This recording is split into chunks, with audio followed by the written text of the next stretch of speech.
Hey guys, welcome to this week's podcast episode.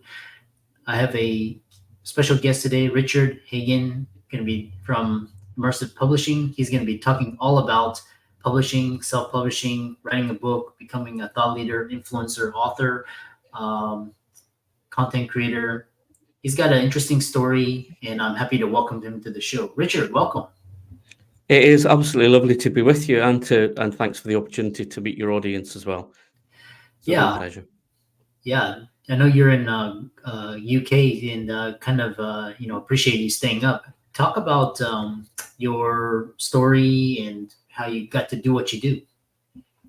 Okay, so I'll give you the potted version because I know you're a very focused podcast. So yeah, I live just outside Glasgow now in Scotland, and I'm from the west of Scotland originally. And I run a publishing company now, books and online courses, and that's not something I ever thought I would be doing when I was growing up. I After university, I joined a Catholic religious order like the Franciscans or the Jesuits, not as famous as the Franciscans and not as smart as the Jesuits. That the order that I was part of, it was an order of preachers and teachers and storytellers. So I worked all around the country, the UK, a little bit of work in the US on Long Island and a couple of different places, a little bit down in South Africa. And that's where I started to get involved in the world of publishing. The community I was part of ran the biggest Catholic publishing company or publishing house in the UK. So I started writing short pieces for them and then larger, more complex bits to kind of book length projects. And that's where I kind of got a real taste for the power of publishing to reach many, many more people than you could do when you're standing in front of an audience or working one to one with people. Um, and I loved my work, working in communities, but I had to kind of withdraw from that life because personally, the the kind of atmosphere of the organization and the community I was in was quite harmful for me.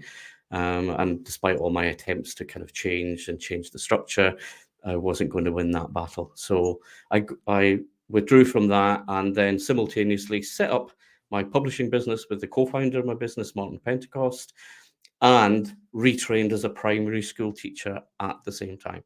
So I've got all of that church, preaching, teaching, weird eclectic background, throw in some NLP and hypnotherapy training along the way. And now I help business people create transformation for the readers and their students for online courses.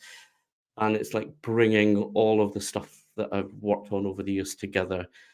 I've got the same mission, but a very different context. Now it's my own business, and I help empower business people, authors, to transform the lives of the people that they want to touch and to reach.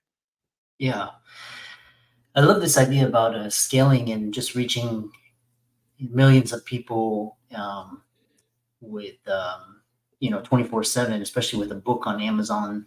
Reach it's kind of like a 24/7 store. Talk about you get 5 million books a year get published, and it says stop fantasizing and get a strategy before you write yours. Yeah, I think I don't know what it's like in the States. I think it's very similar. Certainly here in the UK, there's a whole thrust in the entrepreneurial community among certain presenters that you should write a book. You've got to have a book, become the go-to expert, become the premium paid expert, all of that stuff. And there's clearly there's an element of truth to it, but it's all sold very simply. So all you need to do is what are your top 10 ideas? There's your top 10 chapter titles. Then subdivide that. And all of that is done around the information, the stuff you know. But when you work one to one with people or with clients or patients or whoever you're working with, it's not the stuff you know that counts. It's your ability to create transformation and results for them that counts. And most people, when they sit down to write a book, because it's the first time they've done it, and I understand it, they kind of go to their comfort space, which is the stuff I know, not how do I help someone in a book or an online course to be changed as powerfully as if they were working with me one-to-one in the room. And that I think is your starting point for your strategy, is to recognize that the behind your strategy for a book is not the stuff you know, but the change that you can create for the reader. And that takes more work in a book and more planning. So that's your underlying, that would be my recommendation, to put your book on the strongest foundation, is focus on the value you're creating for the reader before you focus on what you want to get out of it. And I know that's a kind of contrary perspective in the market, but it's kind of obvious. You're not going to buy from somebody who just knows stuff. You're going to buy into somebody who can change your life. And that's really the starting point of the strategy for a really powerful book or online course or product business. So yeah, otherwise you're one in those 5 million books, and you'll be like most of those 5 million books, which is full of bullet points, full of data, and deadly dull. Yeah, I And love that's that. the bit. That's the bit we don't want to hear, unfortunately, because it's much easier to sell. Oh, just get your chapter titles down, and the world's your oyster. No, there's real craft and real work here, and your readers will love you for doing that work of authoring. Yeah, interesting. So, you know, one thing is talking about you talk about no one cares about you or your story. Everybody cares about only themselves. What's in it for them? What's in it for you? Make sure, and you talk about make sure you write your book to change the reader's story.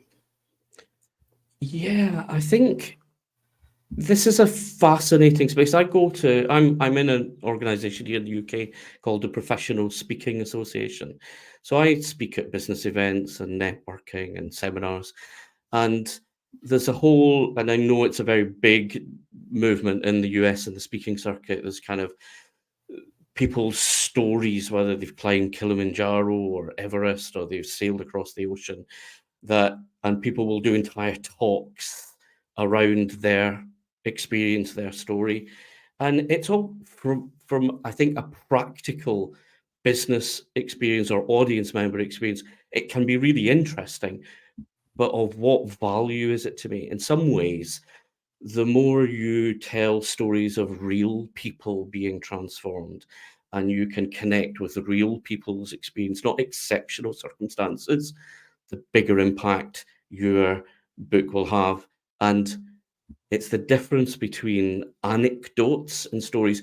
Most of us say story when we think anecdote. So classic would be a speaker stands up and says, I met so and so, and they said this to me, and I told them to do this, and they had this massive transformation, and ta-da, excellent.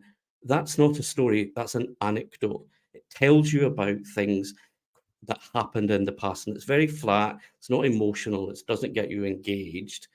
A story doesn't tell you about the past. A story helps you navigate, cope with, and create the future that you want. That's why we were brought up on fairy tales, fairy stories. They're not about the past. They're about, as a child, how do you navigate this world with its dangers and its challenges and its opportunities and its risks and the amazing people in it and the child, all of that. Story is for the future. It's not talking about the past. And most or many business books, it's all I did, I think, nobody cares. Yeah, My story, how do I change my story? How can you help me create a better future? How can your insights and your tools transform me? That's the real story of the book. But most business people start at that very first layer of anecdotage rather than transformation. yeah. What's interesting is I love this idea because right now everybody needs a personal brand, whether you like it or not. And you talk about this idea is every business is a publisher. Um, Along those lines, every business is a marketer, and and you talk about one thing you should have in place before you write your book or you know, uh, create your brand. One thing.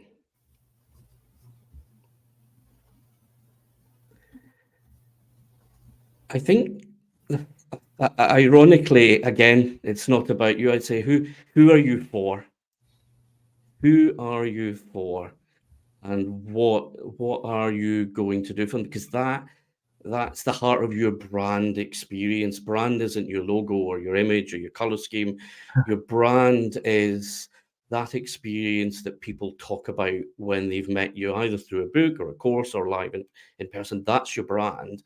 More, it's amazing how many people put more effort into their visuals and into their copy or their writing than they do into really identifying, who am I for?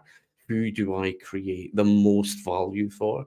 And how do I shape that experience? And that, I think, for me, that's what then that becomes part of a story selling journey. You're not selling anything to anybody. People are buying in to that experience of value that you consistently present and portray and share, and you share it generously, and which again is the kind of opposite from that kind of taking vision of a brand. I'm going to do this to get.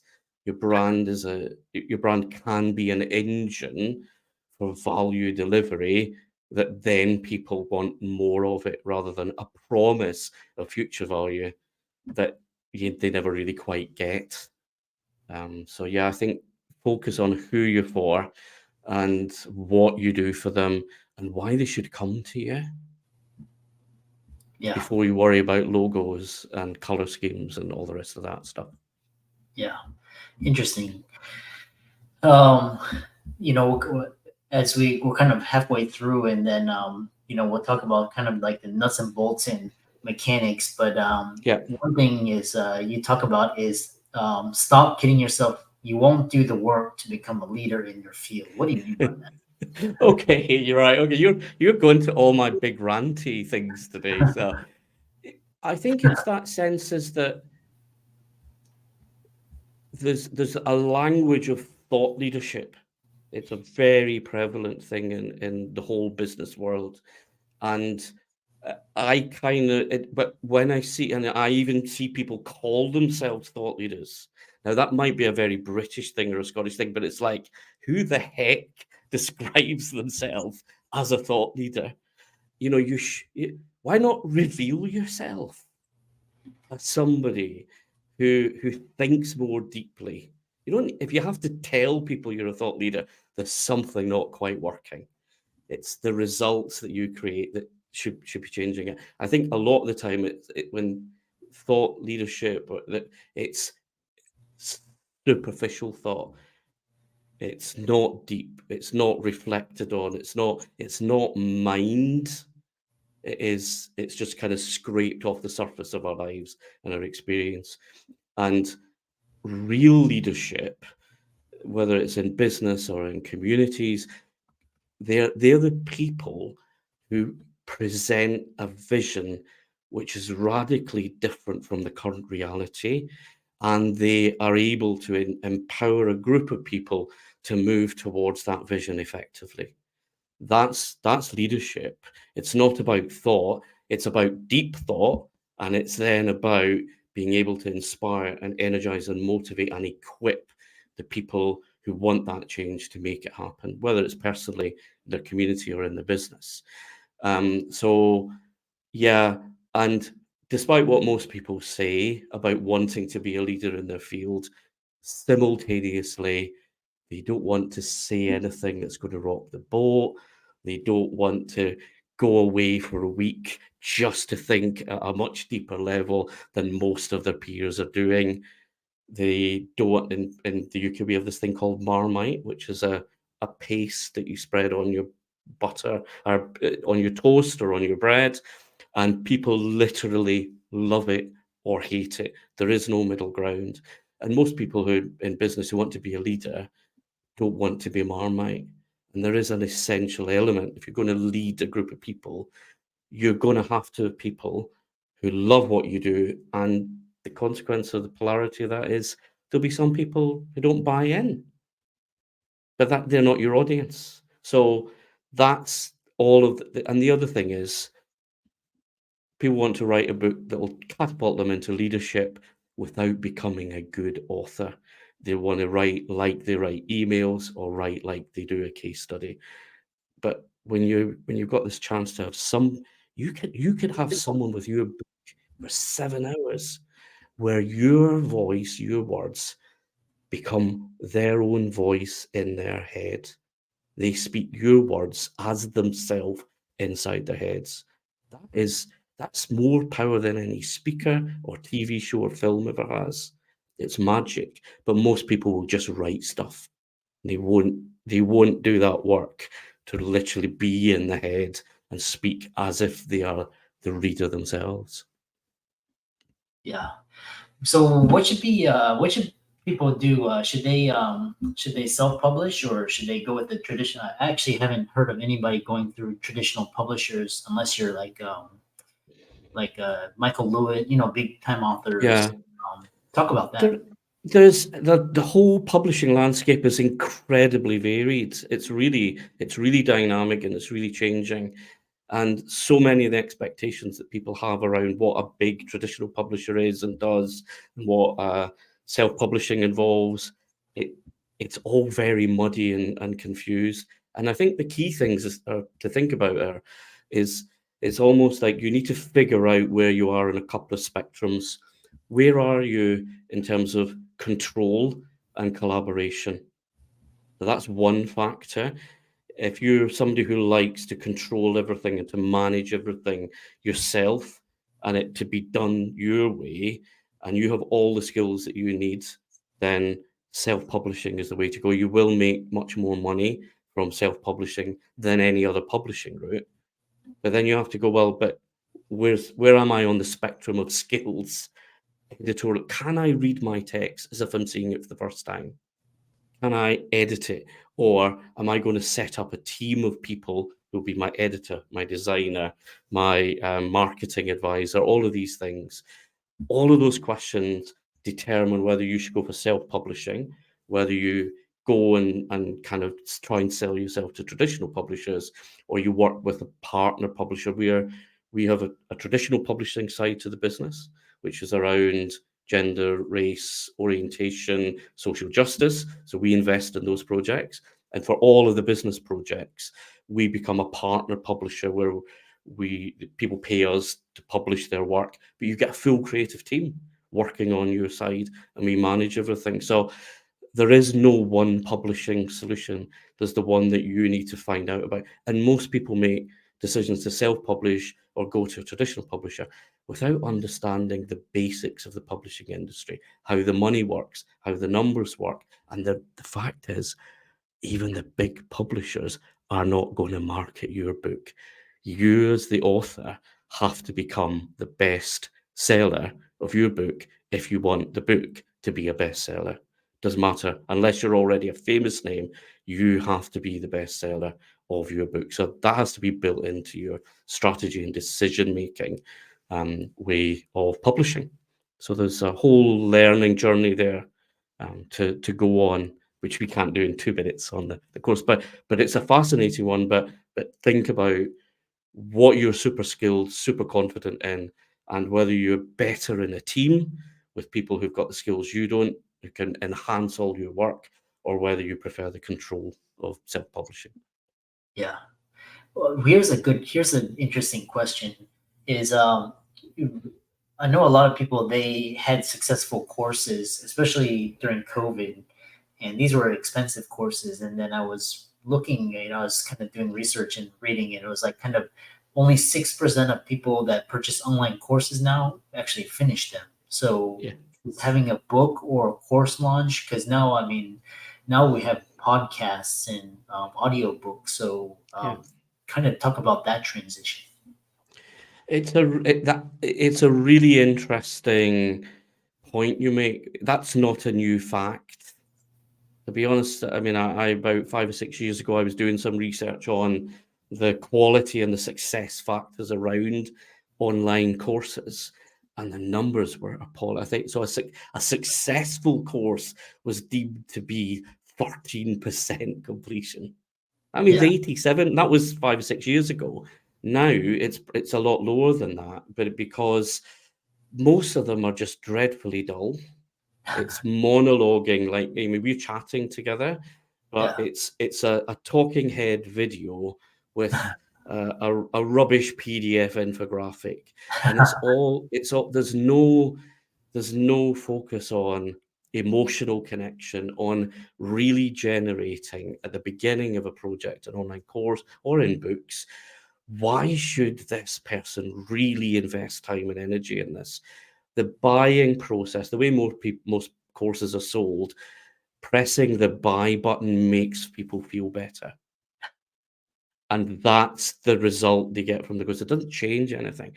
What you want is, that's great. You want that satisfaction when you bought it, but then you want, when they do click on, to be so captivated by the power of what you're saying, the tools that you're presenting, and the story that underlies it, to lift it above that data dump and the bullet point lists and the tick box micro learning thing, that you're literally changing results. So it, yeah, I think most people have opted for a minimum viable product that gets almost zero results for people, and that's fatal for the percentage success rate with a course. Create something high quality, and you can refine it and test it and develop it, but focus on the value of the experience, and then that will improve the success rates, the results of it. Yeah. Yeah. It's interesting. Just the way people are consuming media now. There's so many different options. You know, whether people love the touch of a physical book, or if they like a screen like a Kindle, or if they like it in audio. A lot of times you can get tidbits in YouTube, and I even know people claim to get their education from Instagram and TikTok. Not that I Yeah. would recommend that, but that's how people are consuming their information now. Um, yeah, and it's Yeah. interesting. Yeah, go ahead. I know you have No, stuff. it is really interesting, and I am torn. I don't have a magic solution to this. I think there are probably, at least, there's lots of things going on simultaneously, but there's the illusion of learning, which is hearing something and intellectually noticing it, and that's learning level number one. And it's like, yes, I know about that. Okay. And then there's deep learning, which is integrating it and applying it. So, and whereas I think shallow learning number one is ideal on social media, because it's an equivalent of another dopamine hit. Ah, that's interesting. I know that now. 4 minutes later, you've forgotten it. 4 hours later, you can't even really describe it, but you've certainly not done anything with it. Whereas the and yet it can be a gateway to that book or that proper course that's going to deliver the real change. But it's really about, what do people do with it? That's learning. It's not knowing about it or hearing it. What do they do with it? That's the real learning journey. And again, like, because most people obsess about the information layer, it's why most people don't get results from it. So yeah, it's you'll have guessed that we're focused on that transformation journey, not the dopamine hit of intellectual awareness or knowledge, because that is what creates leadership. It is an expression of leadership, actually, that someone has done the deep thought work to allow you safely to do the deep thought work yourself and take action. Whereas most people go, here's something interesting, do something with it. Yeah, I'm not going to be motivated by that. It's already kind of wishy-washy, as we'd say here. Yeah, and yeah, like I said, online courses. I mean, they're an interesting idea, and I think the best ones create like a community or engagement around it. Yeah. Yeah, It's that um, mixture. I think even if you have a kind of almost automated online program or course, having having an opportunity for connection, sharing, support, you can still manage that quite light touch, but that I mean the data says that supports better results as well. So yeah, that's definitely an element. Whereas most people are creating courses to almost put everything at hands length, or hands off almost. Actually, you can still run those programs and be actively involved with it. It's still at a distance. It's not going to swallow your life up. But when you do share, you do contribute, you do respond to people, they experience the value of that interaction. But really, I know from running various programs over the years, my own background, the real value comes in the community supporting one another. That's where that really reinforces the learning in your programs. How can people contact you, follow you, reach out to you, etc.? So the key place to say hello and is on LinkedIn. So my name is Richard Hagen, Hagen, and if you're looking and you find a couple of UK ones, there's a famous Richard Hagen who runs an art gallery in England. That's not me. I'm Richard Hagen from Empower and Immersive Publishing, and we run coaching for potential authors, strategic work. We help people create intellectual property before they write their books and their online courses. And then again, as I say, we publish around the areas of gender, orientation, race, social justice, neurodiversity, with the people who have got a great story to tell, and it's not their business, but their story should be seen and heard by others. So yeah, that's me. LinkedIn key place, and you can visit immersive.pub, which is Immersive Publishing, or Empower Publishing.